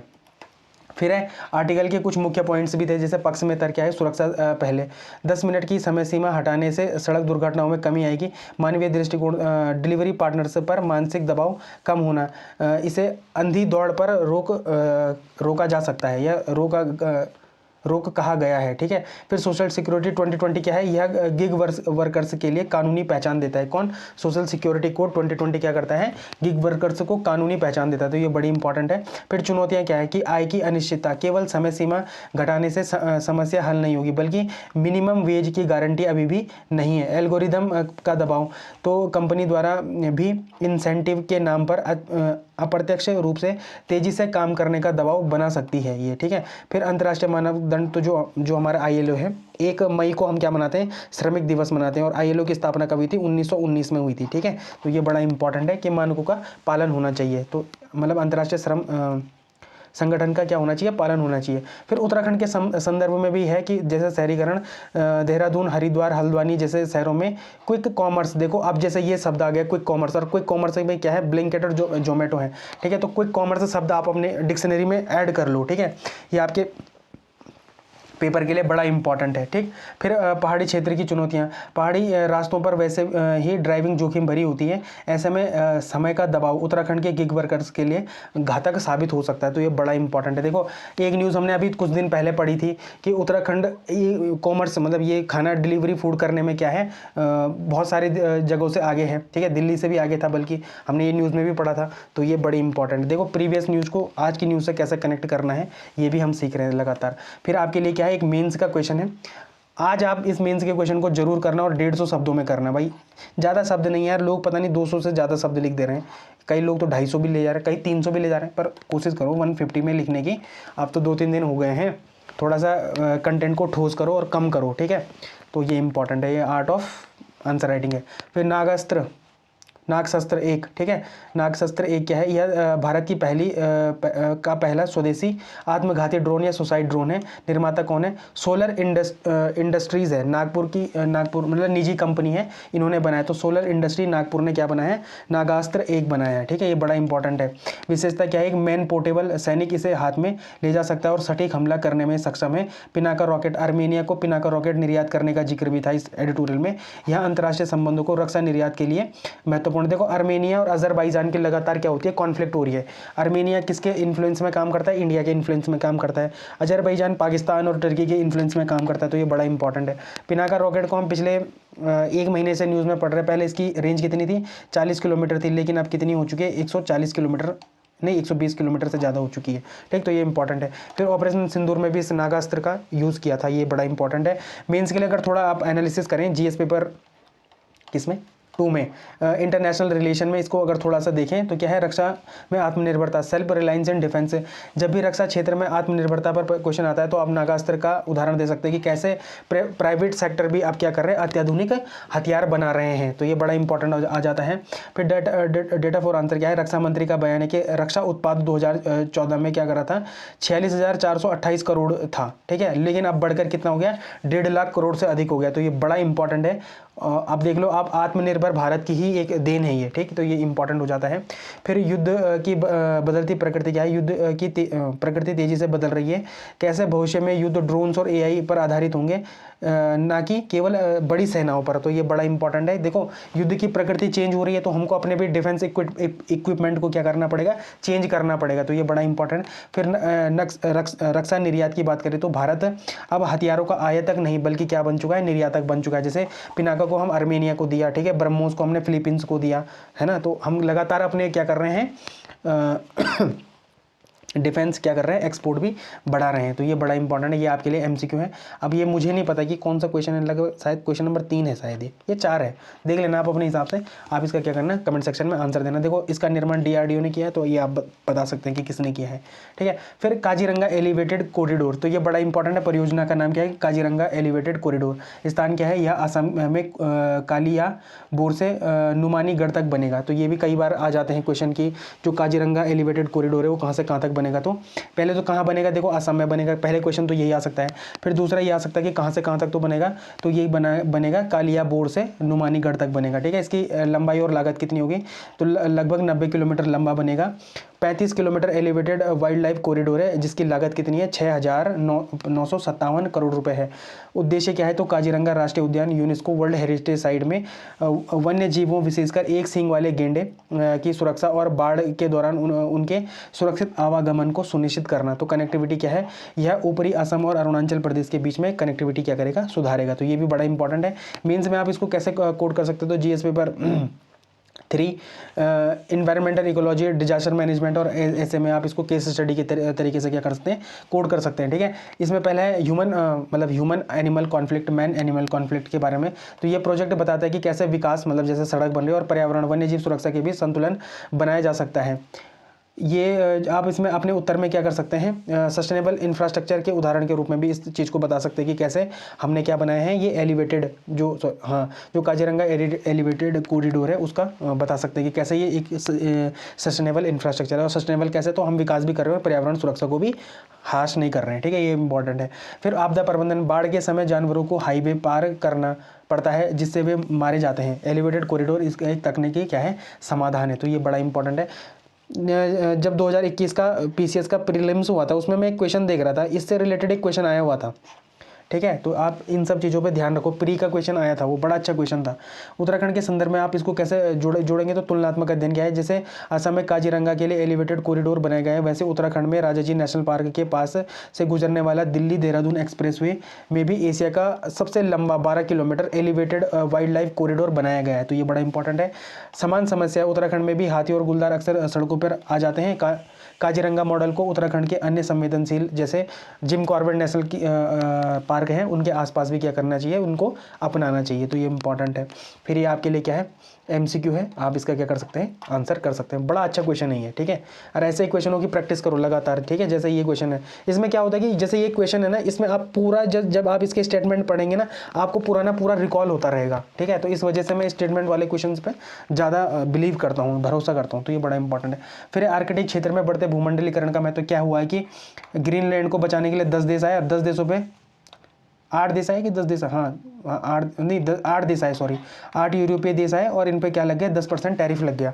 तो ये बड़ा इंपॉर्टेंट है। मुख्य आर्कटिक की भू राजनीति, अमेरिका ग्रीनलैंड को क्यों खरीदना चाहता है, तो ये सिंपल सी बात है भाई, वहाँ पर प्राकृतिक संसाधन क्या है, भरपूर है, रेयर अर्थ मिनरल्स ज़्यादा है, ऑयल है, गैस है, भरपूर है, और पिघलती बर्फ के कारण नए व्यापारिक मार्ग खोले जा रहे हैं। या चीन और रूस की बढ़ती उपस्थिति को रोकने के लिए अमेरिका अपना नियंत्रण रखना चाहता है इन सब चीज़ों पर। बड़ा इंपॉर्टेंट है। कीवर्ड्स भी है, जैसे यहाँ पर आर्कटिक काउंसिल है, ग्रीनलैंड टेरिटरी के बारे में बात करी गई थी, संरक्षणवाद और व्यापार युद्ध। तो ट्रंप द्वारा 8 यूरोपीय देश, Denmark, Norway, Sweden, France, Germany, UK, Netherland, Finland पर 10% टैरिफ लगाने की धमकी। व्यापार संरक्षणवाद, प्रोटेक्शनिज्म थोड़ा दिक्कत हो रही है, का उदाहरण है। यह दिखाता है कि कैसे आर्थिक प्रतिबंधों का इस्तेमाल कूटनीतिक लक्ष्यों को हासिल करने के लिए हथियार के रूप में किया जाता है। तो वेपनाइजेशन ऑफ ट्रेड, देखो मुझे अभी भी याद है, एक बार मैं ऐसे लिख रहा था किसी एग्जाम में, सीएपीएफ में ही लिख रहा था शायद, power flows by the barrel of gun, उससे आया था एक, वो आया था, ठीक है, power flows by barrel of the gun, ये power flows of barrel of the gun कुछ ऐसा ही था वो, ठीक है। तो यहाँ पर अब वेपनाइजेशन ऑफ ट्रेड की अवधारणा, जैसे ये वाले जैसे शब्द होते हैं ना, इनको आप आंसर राइटिंग में कोड करने की कोशिश करो। ये मॉडर्न आंसर राइटिंग के की पॉइंट्स हैं, या आप ये कह सकते हैं कि ये मॉडर्न आंसर राइटिंग के ऐसे अस्त्र हैं जो आपके तर्कस में होने चाहिए, ठीक है। तो ये बड़ा इंपॉर्टेंट है। फिर ट्रांस अटलांटिक संबंधों और नाटो, ठीक है, अमेरिका और यूरोप, विशेषकर नाटो सहयोगी देश के बीच दरार। तो ब्रिटिश पीएम कीयर स्टारमर और फ्रांसीसी राष्ट्रपति मैक्रोन का विरोध यह दर्शाता है कि पश्चिमी देशों के गठबंधन में एकता की कमी आ रही है। यह वैश्विक स्थिरता के लिए चिंता का विषय है। भारत पर इसका क्या प्रभाव है? तो जैसे ही मेंस में आप इसको आंसर करेंगे तो क्या कर सकते हैं, हालांकि यह विवाद सीधे भारत से जुड़ा नहीं है, लेकिन यह अप्रत्यक्ष रूप से भारत को प्रभावित करता है। कैसे? पहले रणनीतिक स्वायत्ता, यह पश्चिमी मतलब वेस्ट आपस में लड़ता है तो भारत को अपनी विदेश नीति में संतुलन बनाना मुश्किल हो सकता है, क्योंकि होता क्या है कि भारत फ्रांस के साथ भी भारत के अच्छे संबंध हैं। भाई राफेल कहाँ से आ रहे हैं? वहीं से तो आ रहे हैं। भारत के अमेरिका के साथ भी व्यापारिक संबंध अच्छे हैं, ठीक है, पर्सनल टर्म्स तो कुछ भी हो लेकिन व्यापारिक संबंध अच्छे हैं, क्योंकि एप्पल माइक्रोसॉफ्ट लगातार क्या कर रहे हैं, भारत में निवेश बढ़ा रहे हैं। भारत के रशिया के साथ भी संबंध अच्छे हैं। तो भारत की जो विदेश नीति है ना, उसको संतुलित करना बड़ा ही इंपॉर्टेंट हो जाता है। और जब आपके पास ब्यूरोक्रेट से ज़्यादा टेक्नोक्रेट्स होते हैं, ठीक है, एक शब्द होता है टेक्नोक्रेट, ठीक है, एक शब्द होता है ब्यूरोक्रेट। ब्यूरोक्रेट कौन होते हैं? जैसे आईएएस बन गए। और टेक्नोक्रेट होते हैं कि उसी फील्ड में महारत हासिल किए गए लोग, ठीक है। एस जयशंकर क्या थे? ब्यूरोक्रेट थे ना, पर वो क्या थे? आईएफएस थे, इंडियन फॉरेन सर्विसेज के क्या थे? ऑफिसर थे। और उन्हीं को क्या दे दिया गया? विदेश मंत्री बनाया गया। तो वो अब एक शब्द उसके लिए यूज होता है टेक्नोक्रेट, ठीक है। तो ऐसे शब्द आप अपने झोली में भी डाल लो भाई, टेक्नोक्रेट, टेक्नोक्रेट, ठीक है। तो ये बड़ा इंपॉर्टेंट है, टेक्नोक्रेट। इन सब चीज़ों को देखो आप। रणनीतिक स्वायत्ता, जब ये हो गया व्यापार, अगर वैश्विक व्यापार युद्ध ट्रेड वॉर शुरू होता है तो इसका असर भारतीय निर्यात और अर्थव्यवस्था पर भी पड़ेगा। आर्कटिक में भारत आर्कटिक परिषद में एक पर्यवेक्षक मतलब ऑब्जर्वर है। ग्रीनलैंड को लेकर अस्थिरता भारत के आर्कटिक हितों को प्रभावित कर सकती है। तो ये बड़ा इंपॉर्टेंट है आपके लिए, ठीक है। फिर कुछ इंपॉर्टेंट न्यूज़ें थी जो मैं आपके लिए ये तस्वीरें ही बता रही हैं बहुत कुछ, ठीक है। एक राजस्थान में एक महोत्सव होता है, ये कई बार आपके प्रीलिम्स में आ सकता है, आजू गुजा महोत्सव। तो ये पूछा जा सकता है। देखो ये अजीब अजीब जब क्वेश्चन आते हैं ना तो ऐसा लगता है यार पता नहीं कहाँ से आ गया, लेकिन कहीं ना कहीं वो न्यूज़पेपर से ही आते हैं, ठीक है। आजू गुजा जो महोत्सव है वो कहाँ होता है? तो ये राजस्थान में देखने को मिलता है। और जो मैं ये लाया हूँ ना, शीतला खेत मॉडल, भाई साहब हम कितना पढ़ते हैं शीतला खेत मॉडल, लेकिन ये आग भी अल्मोड़ा में ही लग रही है। और ये विंटर फायर की एक खतरनाक चीज़ है, विंटर फायर, ठीक है, विंटर फायर। और विंटर फायर क्यों हो रही है? क्योंकि हमारे ज़मीन में क्या नहीं है? नमी की कमी है, नमी नहीं है मतलब, ठीक है, नमी नहीं है। और नमी नहीं है तो सूखा है, जब सूखा है तो इसमें क्या हो रही है? आग लगातार लग रही है। और winter fire is more dangerous to normal fire. भाई नॉर्मल फायर तो वो हमारे दिमाग में है ना कि जब नॉर्मल फायर लगेगी तो उसके लिए पहले ही जुगाड़ कर लेते हैं, लेकिन विंटर फायर एक नया टर्म आया है, ठीक है। और आने वाले मेंस में अगर अच्छा मेंस एग्जामिनर हुआ तो वो विंटर फायर पे भी जरूर क्वेश्चन पूछेगा, ठीक है। और अगर मेरा क्या पता लेक्चर तब तक उन तक पहुँच जाए, खैर अभी तो कुछ भी नहीं है मेरा चैनल, लेकिन क्या पता तब तक ठीक ठाक हो जाए। तो क्या पता इसकी रीच इतनी हो जाएगी, कोई एग्जामिनर इसको देख रहा हो तो क्या पता बना दें यहाँ से क्वेश्चन, ठीक है। आयोग, आज आयोग के बारे में पढ़ेंगे हम। भारत का महान्यायवादी, अटॉर्नी जनरल ऑफ इंडिया, ठीक है। संवैधानिक स्थिति क्या है? तो अनुच्छेद 76 में इसका वर्णन है। पद का स्तर क्या है? तो यह देश का सर्वोच्च कानूनी अधिकारी होता है, ठीक है। नियुक्ति या योग्यता, नियुक्त कौन करता है? राष्ट्रपति द्वारा नियुक्त किया जाता है। योग्यता क्या है? वही होनी चाहिए जो उच्चतम न्यायालय के न्यायाधीश की होती है। क्या भारत का नागरिक हो, हाई कोर्ट में 5 साल जज रहा हो, या हाई कोर्ट में 10 साल वकालत की हो, या राष्ट्रपति की नज़र में एक अच्छा ज्यूरिस्ट हो, मतलब विधिवेता हो। तो ये इंपॉर्टेंट है। फिर कार्यकाल और वेतन, ठीक है। कार्यकाल और वेतन क्या है? कार्यकाल, संविधान में इसका कार्यकाल निश्चित नहीं है। कई बार पूछा जाता है कि 5 साल 10 साल, लेकिन ये राष्ट्रपति के प्रसाद पर्यंत कार्य करते हैं। इन्हें हटाने के लिए कोई प्रक्रिया संविधान में नहीं दी गई है। ये राष्ट्रपति के प्रसाद पर्यंत पद पर रहते हैं। राष्ट्रपति कहीं भी नहीं, इन्हें कभी भी हटा सकते हैं। वेतन संविधान में तय नहीं है, राष्ट्रपति द्वारा इनका क्या किया जाता है? वेतन भी निर्धारित किया जाता है। फिर त्यागपत्र ये अपना किसे देते हैं? तो राष्ट्रपति को ये क्या करते हैं? अपना त्यागपत्र सौंपते हैं। फिर विशेष शक्तियां और अधिकार क्या है? संसद के अधिकार, महान्यायवादी को संसद के दोनों सदनों, लोकसभा और राज्यसभा, या उनकी संयुक्त बैठक या किसी समिति में बोलने और भाग लेने का क्या इन्हें अधिकार होता है। वोट का अधिकार, वो संसद की कार्यवाही में भाग ले सकते हैं किंतु उनके मतदान करने का अधिकार उन्हें नहीं होता है, ठीक है। जब शायद नहीं, जब उनके वोट इक्वल हो जाते हैं ना, तब ये क्या करते हैं? अपना फाइनल वोट डाल सकते हैं, ठीक है।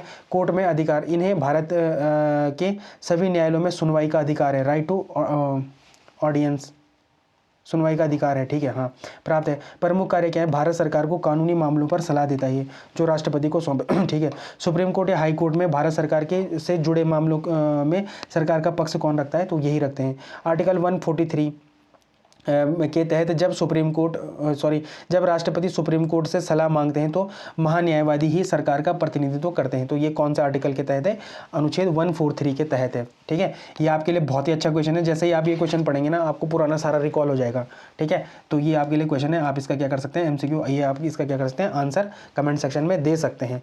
अब मैप इन न्यूज़ में देखते हैं सबसे पहले यूनाइटेड किंगडम को। ठीक है, यहाँ पर यूनाइटेड किंगडम है अपना, तो यूनाइटेड किंगडम को देखते हैं। देखो लंदन ये अभी न्यूज़ में क्यों है? ठीक है, तो प्रदूषण और सुपर क्लीन ट्रिप। ठीक है, साल 2026 के लिए प्रदूषण मुक्त यात्रा की लिस्ट में कुछ यूके के शहरों की चर्चा है, लेकिन लंदन में बढ़ते प्रदूषण और वहाँ की कंजेक्शन चार्ज जैसी नीतियाँ न्यूज़ में रहती हैं। तो ये बड़ा इंपॉर्टेंट है। ठीक है, चीन का दूतावास विवाद, तो चीन भी यहाँ पर क्या करना चाह रहा है? वो खोलना चाह रहा है अपना दूतावास, तो उसके विरोध में भी है। फिर स्कॉटलैंड अक्सर अपनी आज़ादी की मांग को लेकर खबरों में रहता है। वहाँ की संसद और यूके सरकार के बीच शक्तियों को लेकर क्या है? रस्साकसी चलती रहती है। फिर है उत्तरी आयरलैंड, तो ब्रिक्जिट के बाद यहाँ की सीमा और व्यापार नियमों को लेकर लगातार चर्चा होती है कि कैसे यह आयरलैंड रिपब्लिक EU सदस्य और यूके के बाकी हिस्सों के बीच संतुलन बनाए रखे। ठीक है, इनकी ज्योग्राफी के बारे में बात कर लेते हैं यूनाइटेड किंगडम की। यूनाइटेड किंगडम एक द्वीपीय देश है जो महाद्वीपीय यूरोप के उत्तर पश्चिम में स्थित है। तो सामान्य नाम, मतलब पूरा नाम क्या है इसका? United kingdom of great Britain and northern Ireland. ठीक है, इसकी संरचना क्या है? ये 4 देशों का समूह है। पहला इंग्लैंड, सबसे बड़ा हिस्सा है, राजधानी इसकी क्या है? लंदन है। स्कॉटलैंड उत्तर में, इसकी राजधानी है एडनबर्ग। तो स्कॉटलैंड की राजधानी क्या है? एडनबर्ग है।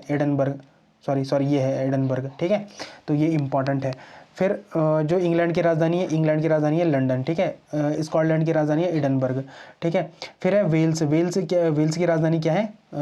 इसकी राजधानी है कार्डिफ। ठीक है, तो ये वेल्स है, ये है कार्डिफ, तो यहाँ पर है ये। ठीक है, तो ये हो गया। ठीक, फिर उत्तरी आयरलैंड द्वीप, इसकी राजधानी क्या है? बेलफास्ट है। तो ये आयरलैंड हो गया, नॉर्दर्न आयरलैंड, और इसकी राजधानी क्या है? बेलफास्ट है। देखो आयरलैंड 2 भागों में है। एक आयरलैंड किसके पास है? यूके के पास है। बाकी जो दक्षिण वाला आयरलैंड है वो स्वतंत्र देश है। पर जो नॉर्दर्न आयरलैंड है, इसकी राजधानी क्या है? बेलफास्ट है। तो ये बड़ा इंपॉर्टेंट है। फिर भौगोलिक स्थिति क्या है? सागर और महासागर। यूके अटलांटिक महासागर से घिरा हुआ है। इसके पूर्वी और उत्तरी सागर, इसके पूर्व में उत्तरी सागर है। ठीक है, इसके पूर्व में नॉर्दर्न सिया है। ठीक है, इधर क्या है? अटलांटिक सिया है।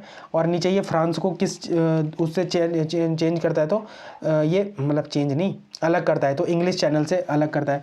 यहाँ पर डोवर जल संधि भी है, तो ये इंपॉर्टेंट है। ठीक है, आयरिश सागर, ये ग्रेट ब्रिटेन के ये, तो ये इधर क्या है? आयरिश सागर है। ठीक है, ये आयरिश सी हो गया। ठीक, फिर इसकी तटीय तटरेखा बहुत लंबी और कटी फटी है। इसमें क्या है? प्राकृतिक बंदरगाह भी है यहाँ पर। ठीक है, भौगोलिक विशेषता क्या है? पहाड़ी क्षेत्र, स्कॉटलैंड और उत्तरी इंग्लैंड का हिस्सा पहाड़ी है। ठीक है, तो ये बड़ा इंपॉर्टेंट। बैन निविस, यह यूके की सबसे ऊंची चोटी है। तो बैन निविस कहाँ पर है? यहीं पे है। ठीक है, ये है बैन निविस। तो बैन निविस क्या है? ये क्या है? यूके की, उत्तराखंड नहीं, यूनाइटेड किंगडम की क्या है? सबसे ऊंची चोटी है। फिर यहाँ पर जो मैदानी क्षेत्र है वो काफ़ी उपजाऊ है, समतल भी है, और यहाँ पर आबादी भी ज़्यादा है। फिर यहाँ पर नदियाँ हैं, एक है टेम्स नदी। तो देखो आपने सुना होगा कि गंगा का जल टेम्स नदी में निचोड़ना, आपने वो तो सुना है ना, वो बड़ा इंपॉर्टेंट है। और आप मुझे कमेंट सेक्शन में बताइए कि ये स्टेटमेंट किसने दिया है, कि अंग्रेज क्या करते हैं, अंग्रेजों की क्या नीति है कि वो गंगा नदी का पानी टेम्स नदी में निचोड़ते हैं। ठीक है, तो ये इंपॉर्टेंट है। आप मुझे कमेंट सेक्शन में जरूर बताना कि ये किसका कथन है। ठीक है, जो भी लोग यहाँ तक पहुँचे हैं। टेम्स नदी, लंदन इसी नदी के किनारे पर बसा हुआ है। तो लंदन ये है, टेम्स नदी ये बह रही है। ठीक है, तो ये फिर सोवरन नदी, तो सोवरन नदी ये है, देखो ये है सोवरन रिवर। तो ये बड़ी इंपॉर्टेंट है, यह यूके की सबसे लंबी नदी है। ठीक है, फिर जलवायु यूके का मौसम समशीतोष्ण समुद्री है। ठीक है, यहाँ का मौसम बहुत ही अनिश्चितता वाला होता है। एक ही दिन में धूप, बारिश, ठंड देखने को मिलती है। यहाँ पर गल्फ स्ट्रीम, अटलांटिक महासागर की गर्म जलधारा के कारण यूके का तापमान अक्षांश के हिसाब से जितना ठंडा होना चाहिए उससे थोड़ा क्या होता है? गर्म होता है। यहाँ साल भर बारिश होती है। तो गल्फ स्ट्रीम बड़ा इंपॉर्टेंट है, ये क्या है? गर्म जलधारा है। फिर आर्थिक और व्यापारिक संबंध क्या है? तो ब्रिटेन भारत के सबसे बड़े निवेशकों में से एक है, FTA। ठीक है, वर्तमान में दोनों देश एक महत्वाकांक्षी मुक्त व्यापार समझौते पर बातचीत कर रहे हैं, जिससे व्यापारिक बाधाएं कम होंगी और निवेश बढ़ेगा। निवेश क्या है, सैकड़ों ब्रिटेन कंपनियां जैसे जेसीबी हो गया, रोल्स रॉयस हो गया, भारत में सक्रिय हैं, जबकि टाटा और इन्फोसिस जैसी भारतीय कंपनियां ब्रिटेन में बड़े स्तर पर रोजगार पैदा करती हैं। तो ये बड़ा इंपॉर्टेंट है। फिर रणनीति और रक्षा सहयोग, तो दोनों देशों के बीच 2030 रोड मैप पर सहमति बनी है, जो स्वास्थ्य, जलवायु, रक्षा और सुरक्षा के क्षेत्रों में सहयोग को मजबूत करेगा। हिंद प्रशांत क्षेत्र में शांति बनाए रखने के लिए दोनों सेना नियमित रूप से युद्धाभ्यास करते हैं। जैसे अजय वॉरियर, ये किस किस के बीच में होता है, इंग्लैंड और भारत के बीच में होता है। कोंकण हो गया, ये सैन्य अभ्यास किसके बीच में होता है, तो इंग्लैंड और भारत के बीच में होता है। फिर लिविंग ब्रिज, तो ब्रिटेन में लगभग 16 लाख भारतीय मूल के लोग रहते हैं। यह प्रवासी समुदाय दोनों देशों के बीच एक लिविंग ब्रिज की तरह क्या करते हैं, काम करते हैं। चुनौतियां भी हैं, कुछ मुद्दे इन दोनों देशों के बीच मतभेद भी हैं, जैसे वीजा और प्रवासन, माइग्रेशन की नीति है। ब्रिटेन में अलगाववादी समूह की गतिविधियां और ऐतिहासिक वस्तुएं, जैसे अपना कोहिनूर हीरा हो गया, उसकी वापसी, और कई चीज़ें हैं जो ब्रिटेन में है अपनी। ठीक है, देखो मैप इन न्यूज़ को कराने का क्या मकसद है। जब दो देशों के संबंध आए ना आपके पास, संबंध कब, मेंस में, ठीक है, और इसमें क्या होता है कि आते हैं बायलैटरल रिलेशन आते हैं और आईआर में आते हैं। ठीक है, तो जब ऐसे क्वेश्चंस आए ना आपके पास, तो तब आप इस केवल मैप इन न्यूज़ से ही क्या कर पाओ, उन क्वेश्चनों को टैकल कर पाओ। ठीक है, तो आज की जो कल की आंसर राइटिंग थी ये बड़े इंपॉर्टेंट थी। ठीक है, तो कल की आंसर राइटिंग में क्या था कि शहरी स्थानीय निकायों, देखो यहाँ पर क्वेश्चन क्या था कि शहरी स्थानीय निकायों की वित्तीय स्थिरता और कार्यकुशलता में सुधार हेतु सामाजिक भागीदारी एक सशक्त माध्यम है। देहरादून नगर निगम में हालिया अवशिष्ट प्रबंधन मॉडल के संदर्भ में इस कथन की विवेचना करूं। तो देखो मैं आपको एक चीज़ और भी बताता हूँ। देखो छोटा सा इंट्रो लिखो, पार्ट छोटा होना चाहिए इंट्रो का, लेकिन ठोस होना चाहिए। ठीक है, एक तरफ चुनौती और विफलता लिख दो, एक तरफ सामुदायिक भागीदारी की सफलता लिख दो, और उसमें भी दो ठोस पॉइंट, दो से इधर होते हैं। ठीक है, एक क्या होता है कंक्लूजन, आप अपने हिसाब से लिख सकते हैं और ठोस लिखने की कोशिश करें। पर याद रखें कि आपके पास जो सबसे बड़ा आंसर है वो 150 वर्ड्स का है। आपको उसको एग्जेजरेट नहीं करना, ज़्यादा बड़ा लिखने की कोशिश मत करो। ठीक है, उससे क्या होगा, जब आप ज़्यादा बड़ा लिखने की कोशिश करोगे ना, इससे क्या होगा कि आप उसमें बहुत ज़्यादा फैक्चुअल इन्फॉर्मेशन डालना शुरू कर दोगे, जो आपको मीन्स जब आप वास्तविक रूप में वहाँ पर लिख रहे होंगे ना, कहाँ पर अपने पेपर में लिख रहे होंगे, तो आपको इतने फैक्चुअल याद ही नहीं रहेंगे। ठीक है, तो आप क्या करो कि ऐसे लिखने की आदत डालो कि दो दो पॉइंट हर चीज़ में डालने की कोशिश करो। और अगर आपको फैक्चुअल नॉलेज ज़्यादा आता है तो उसको क्या कर दो, और छोटा कर दो। ठीक है, उसके बाद उसको टू द पॉइंट लिखने की कोशिश करो। तो जब आप टू द पॉइंट लिखने की कोशिश करेंगे तो फिर आपको वहाँ पर फ़ायदा होगा। ठीक है, तो ये चीज़ें हैं इंपॉर्टेंट। ठीक, तो मैं क्या करूँगा, मैं आपके लिए ऐसे ही रोज़ आंसर, तो मैंने तो देखो 30 दिन का चैलेंज लिया है, जिसको भी पता होगा मैं शॉर्ट्स डालता हूँ। ठीक है, तो शॉर्ट्स में जैसे एक दिन मैंने परसों वाला आंसर लिखा, कल मैंने ये वाला आंसर लिखा, आज जो लिखूंगा वो कल सुबह अपलोड हो जाएगा। ठीक है, तो मेरे साथ आप भी क्या करो, 30 डे चैलेंज लो। मैं आपको रोज़ एक मेंस का क्वेश्चन दूंगा। आज भी मैंने मेंस का क्वेश्चन दिया है, मैं टेलीग्राम में उसको डाल दूंगा। ठीक है, फिर आप क्या करना है, जो देखो न्यूज़ हमने पढ़ दी है, मेंस का क्वेश्चन आपको दे दिया है, थोड़ा आपको खुद से रिसर्च करो, करना है तो। ठीक है, और उसको बनाने की कोशिश करो। 150 वर्ड कोई बहुत बड़ा शब्द नहीं है। यूपीएससी में 250-250 शब्द लिखने के लिए आते हैं यार। ठीक है, नंबर ऑफ क्वेश्चन उतने ही होते हैं, घंटे अपने पास 3 ही हैं। ठीक है, तो आपको क्या करना है, एक अच्छा आंसर लिखना है। ठीक है, तो आई होप आपको आज का लेक्चर पसंद आया होगा। और अगर आपको ये राइटिंग है यार, ठीक है, अगर ये आपको पसंद आया होगा तो आप क्या करो, लाइक शेयर सब्सक्राइब कमेंट जरूर करो, और मुझे अपने सुझाव जरूर देना कि आपको कहाँ पर कमी आ रही है। बाकी आप टेलीग्राम पे भी क्या कर सकते हैं, मुझसे जुड़ सकते हैं। ठीक है, तो बहुत बहुत धन्यवाद।